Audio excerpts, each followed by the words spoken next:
How did you build such a believable relationship? Well, where he comes from is stupid. It's dumb. That's a stupid place to come from. I come from a great place. What you did was stupid. Yeah, and I don't know why he's so hostile towards me. Because I think the world of him.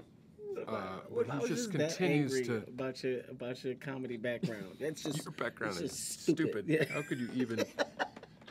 No, we both. It's a great question because you're right. I come from more sketch, and Kevin's more stand-up, from more stand-up comedy. But at the same time, we have the same instincts. And we're both keep this in mind though. Both worlds are envious of one another. Like that, the stand-up comedy world loves to watch sketch. I love to see how that world works. That troupe, the people that get together. And I know, things. having feebly attempted stand-up myself early on, I just know how hard it is to stand up in front of thousands of people and have an hour of material, and to make it so effortless. So, So we went into it being fans of one another, which made it very easy to connect, to click, and I think that's why the chemistry is where you see it.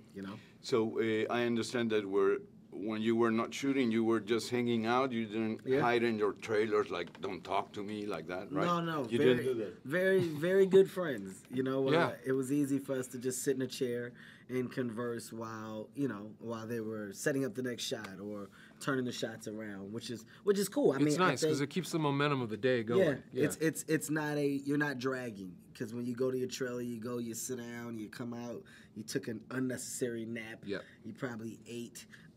With us, we just literally sat. We would talk, chat, laugh, and get up and Along with Eitan, the director, too, so it kind of kept the three of us in sync.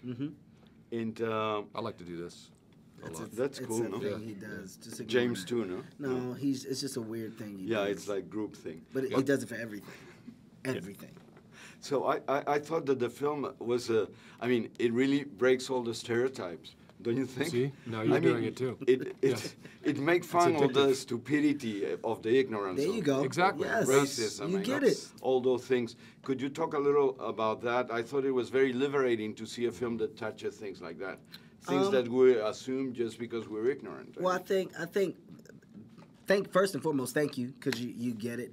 Within the realm of comedy, I think it's amazing that it's so easy for us to use a tool of laughter to make people reevaluate themselves and their actions. And when you talk about stereotypes, when you talk about judging, it's just putting up a mirror, as Will said in previous interviews, to make people look at themselves and go, oh man, you know what? Yeah. Maybe I shouldn't do that. Oh, maybe that's not a good thing to do. Judging a book by its cover isn't always good, because when you start to read that book, you realize it's so much more to it than just what you saw on the initial picture. And I think with these two characters, we both are guilty of the same thing, and that's what I love about it, because it's not one-sided. And you're right, and ignorance is the basis of any sort of misunderstanding. And if we just stop to, kind of take a real hard look at the other person, you realize, oh, we're very much the same.